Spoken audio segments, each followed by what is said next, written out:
So hi guys, good morning, good evening, good afternoon, and Luzon, Visayas, and Republic of Mindanao, Province of China.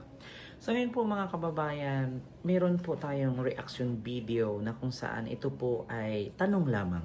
Disclaimer, ito pong video na ito ay hindi po paninira, nagre-reaction lamang. Diba? Kasi marami pong katanungan ngayon ang ating mga kababayan, lalong-lalo na sa Republic of Mindanao, Province of China. And also din po, no, ang Pilipino, kailangan po kasi natin bilang isang public servant at lalo pag mataas yung ating katungkulan sa gobyerno, kailangan po natin ipaalam kung ano po yung nangyari sa ating buhay. Mapa-personal life man yan or pagtatrabaho at pagsiservisyo sa bayan. So ngayon po marami po kasi mga Pilipino na mga chismoso at chismosa na nagtatanong, Ken, ikaw bilang isang vlogger, anong maging reaksyon mo patungkol sa kay Sara Duterte na kung bakit Duterte na lang ang dala niya at hindi Carpio? Kasi Carpio po ang apelyido niya. So ngayon para sa akin ang masasagot ko po dyan, kaya po Duterte ang dala ni Sara kasi nga dyan po sila kilala sa apelyidong Duterte at dyan po sila sikat sa pangalang Duterte. Pero in real life, para sa akin, napansin ko po kasi na totoo po yata, no? At hindi ko rin masyado or ma-specific ang rason kung bakit hindi din Carpio ang dala niya. Pero may nakalap akong chismis. Oh, paalala lang, ang chismis minsan totoo, minsan hindi.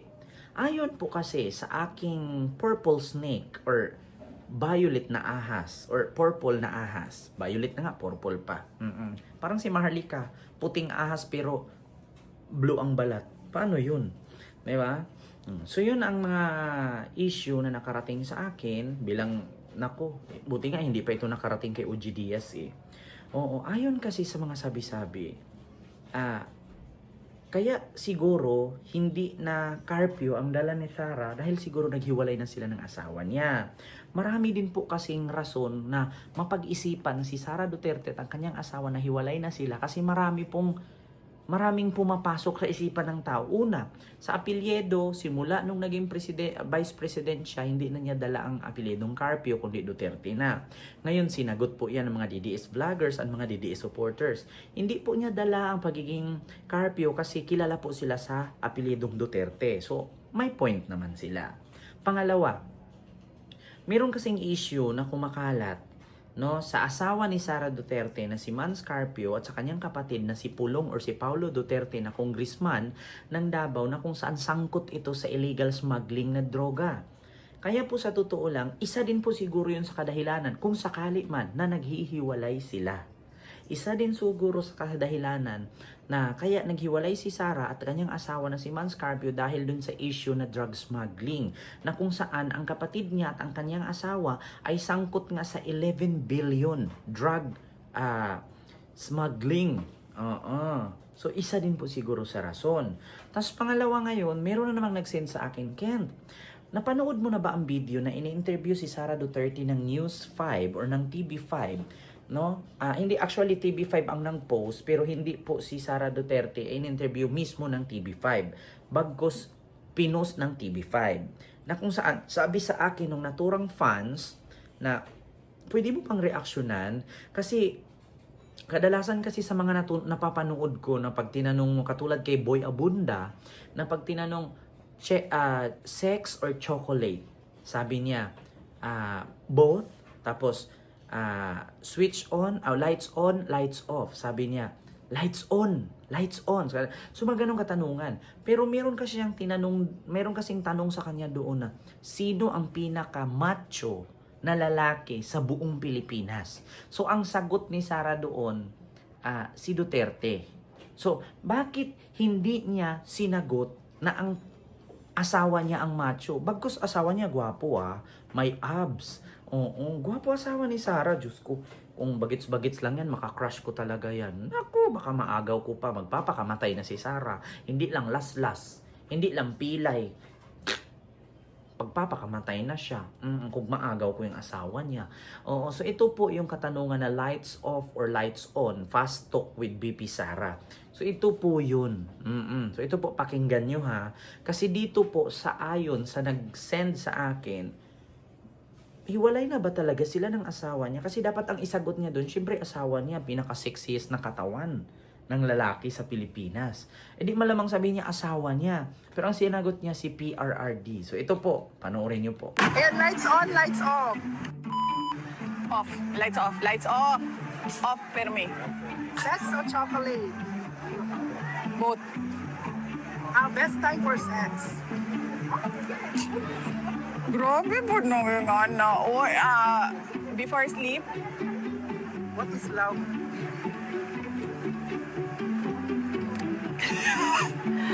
love is giving yourself unconditionally to others. Ganda o talino? Talino. What makes you blush? Ikaw, you make me blush. Sexiest man in the Philippines. Unsay sexy gani, kanang gwapong lawas? Si PRD.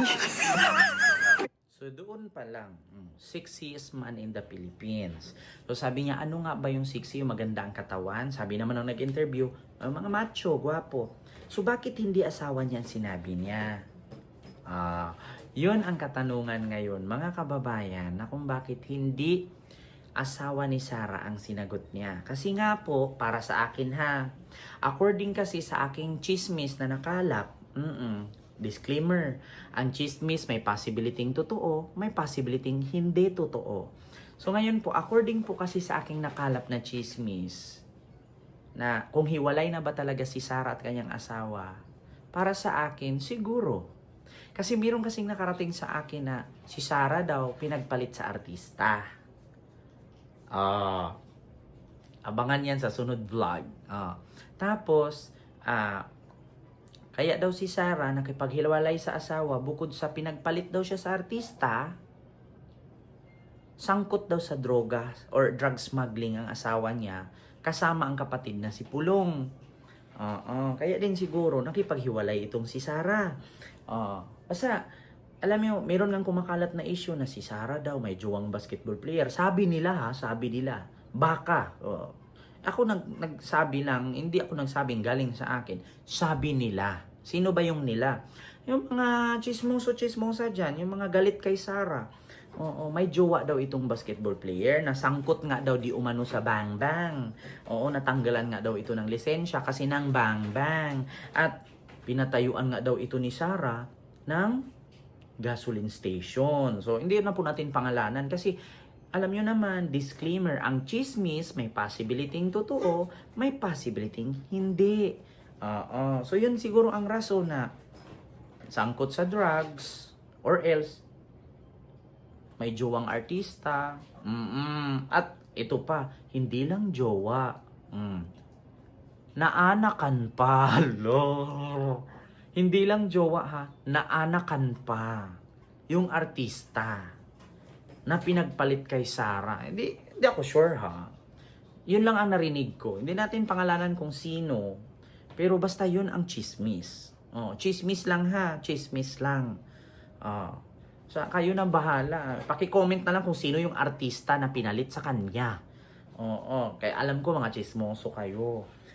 So ngayon ang tanong, Sarah, hiwalay na sa asawa? Hiwalay na sa asawa si Sarah? So yun lang po mga kababayan. Totoo ba? Kasi dito nahuli siya sa Fast Talk. The sexiest man in the Philippines. Ang sagot, dapat asawa. Siyempre, gwapo ang asawa. Matipuno ang asawa. May abs ang asawa. Yun nga lang, sangkot sa busya smuggling. So, yun lang yung aking reaction mga kababayan. Huwag kalimutan mag-like, mag-share, at mag-subscribe. Baka sa susunod na vlog natin, masasabi na natin, ito pala ang totoong rason ng paghiwalay ni Sarah at ng kanyang asawa. Pinagpalit daw sa artista, naanakan pa. Naanakan kasi. Kung naanakan, ilang taon na yung bata? Di ko alam. Chismis. So, yun lang. Maraming salamat. Bye-bye. God first.